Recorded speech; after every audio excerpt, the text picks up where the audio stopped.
কত প্রকার problem suffer করছে। প্রথমে দেখুন সোশ্যাল ইন্টারাকশন চ্যালেঞ্জ। দেখুন টোটাল 4 জন বেবি রয়েছে, একজন অটিস্টিক বেবি। দেখো কোনোভাবে সোশ্যাল ইন্টারাকশন এরা করতে পারে না, সম্পূর্ণ সোশ্যাল থেকে আইসোলেটেড হয়ে থাকে। Next, educational impact. যথেষ্ট পরিমাণ চেষ্টা করেও যদি আর্লি আইডেন্টিফাই না হয়, যথেষ্ট পরিমাণ চেষ্টা করেও কিন্তু এদের সঠিকভাবে এডুকেশন ডেভেলপমেন্ট করা যায় না। ছবিটা দেখলেই বোঝা যাবে যে ফ্যামিলিরা কী ধরনের টেস্টে থাকে বা কী ধরনের প্রেশারে থাকে। দেখুন দুটো বেবি আছে এই টোটাল পরিবারে। দেখো যে বেবিটা মায়ের কাছে রয়েছে দেখে বোঝা যাচ্ছে অটিস্টিক বেবি। শুধু বাবার মুখের দিকে একবার লক্ষ্য করো কী ধরনের টেস্টে রয়েছে, ফ্যামিলি কী ধরনের প্রেশারে রয়েছে, জাস্ট এর মাধ্যমে বেবি যদি পরিবারে থাকে ভীষণভাবে ফ্যামিলি সাফার হতে পারে। নেক্সট, এদের হেলথ সিস্টেম উপরেও ইম্প্যাক্ট পড়ে। কেন? এই ধরনের বেবিদের যদি আমরা কখনো মেডিকেলি তাদের ট্রিটমেন্ট দেওয়ার চেষ্টা করি, শুধু ছবিটা ঠিক লক্ষ্য করবো, বেবিকে ট্রিটমেন্ট দেওয়া যাচ্ছে না, বেবি উল্টে ডাক্তারকে ট্রিটমেন্ট দিচ্ছে। মানে এদের অ্যাটিটিউড কোনোভাবেই ঠিক রাখা যায় না বা কন্ট্রোল করা যায় না। নেক্সট,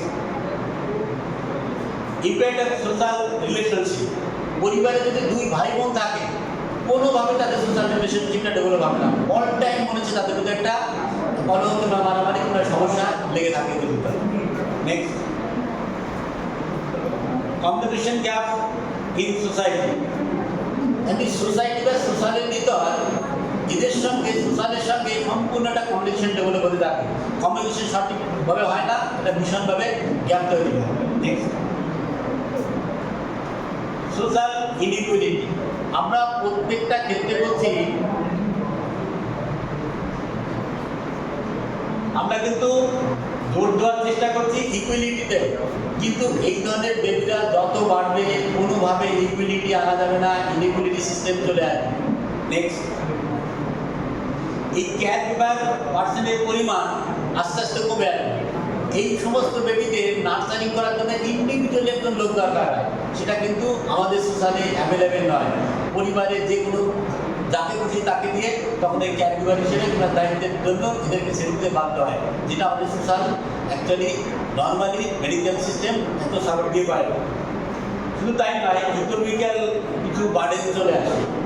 এই বাচ্চাটা তো বড় হচ্ছে, তার ফিজিক্যাল ডেভেলপমেন্টের কোনো সমস্যা নেই, কিন্তু লক্ষ্য করুন এই বেবিরা অ্যাকচুয়ালি সেইভাবে কোনোভাবে পরিবারের ইনকাম সোর্সে অংশগ্রহণ করতে পারবে না।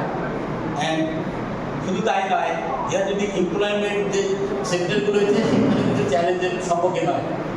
নর্মাল মানুষই তারা সঠিকভাবে কর্মসংস্থান পাচ্ছে না। এই সমস্ত এদের এমপ্লয়মেন্ট ভীষণ চ্যালেঞ্জ।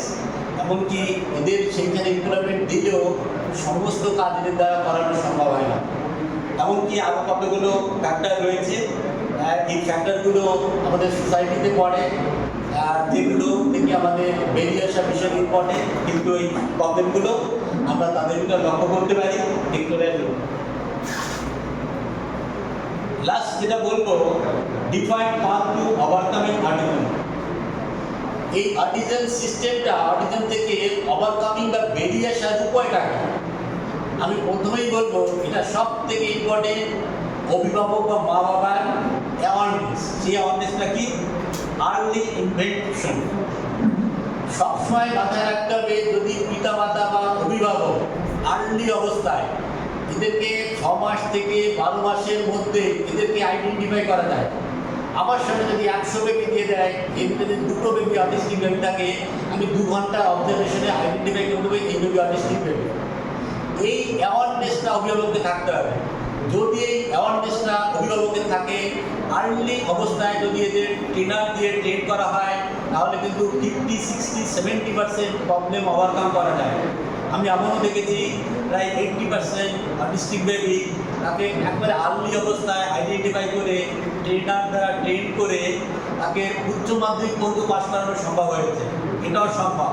সেই জন্য কিন্তু সব থেকে ইম্পর্টেন্ট যেটা অভিভাবকের অ্যাওয়ারনেস এবং এদের আইডেন্টিফিকেশন এবং এদের রিকভার করার জন্য সঠিক যে স্কুলিং সিস্টেম রয়েছে কিংবা যে ট্রেনার রয়েছে সেখানে পৌঁছে দেওয়া। ছোট্ট একটা উদাহরণ দিই, আমার আশেপাশে একটা প্রতিবেশী মা বাবা দুজনেই স্কুল সার্ভিস করে, তার যে বেবি হয়েছে আমি ফার্স্ট থেকে 9 মাস বয়সে আমি কোনো একদিন 10 মিনিট দেখেছি। 10 মিনিট দেখে আমি বললাম, দাদা তোমার সঙ্গে কিছু পার্সোনাল কথা বলবো। আমি কথা বললাম যে ভাইপো, তোমাকে দেখে তোমাদের কিছু মনে হয় যে নর্মাল কি নর্মাল নয়, কিংবা কোনো প্রবলেম আছে কিনা, আমাকে অ্যাভয়েড করার চেষ্টা করো। আমি ফের প্রায় 15 মাস কিংবা 2 বছরের মাথায় একটা দেখা করলাম। আমি বোঝানোর চেষ্টা করলাম, দাদা কিংবা বৌদির বক্তব্য ডাক্তার বলেছে সব ঠিক হয়ে যাবে। অ্যাকচুয়ালি প্রত্যেক মা বাবা এটা মেনে নিতে পারে না বা স্বীকার করতে পারে না সোশ্যালে আমার বেবি নর্মাল নয়, এটাই মেইন প্রবলেম। যদি বেবিকে 2 বছর 3 বছর ভিতর আইডেন্টিফাই করে সঠিক নার্চারিং করা হয় তাহলে কিন্তু 80% রিকভার হয়, কিন্তু সেটা আমরা কোনোভাবে স্বীকার করি না বা মেনে নিই না, যে কারণে এই বেবিরা সমস্যা থেকে মুক্তি পায় না। এদেরকে যদি সঠিকভাবে বিহেভিয়ার যে থেরাপি রয়েছে সেটা দেওয়া যায়, সেন্সিটিভ থেরাপি দেওয়া যায়, কিংবা পিচ থেরাপি দেওয়া যায়, প্লে থেরাপি দেওয়া যায়, ডিপ্রেসিভ এডুকেশন দেওয়া যায়, এরা কিন্তু রিকভার করা সম্ভব এই সমস্ত প্রবলেম। লাস্ট আরও কতগুলো ইস্যু তুলে ধরেছি, যেটা ইউজ অফ অ্যাসিস্টিভ টেকনোলজি, সেটা ব্যবহার করলে সমস্যা দূর হয়।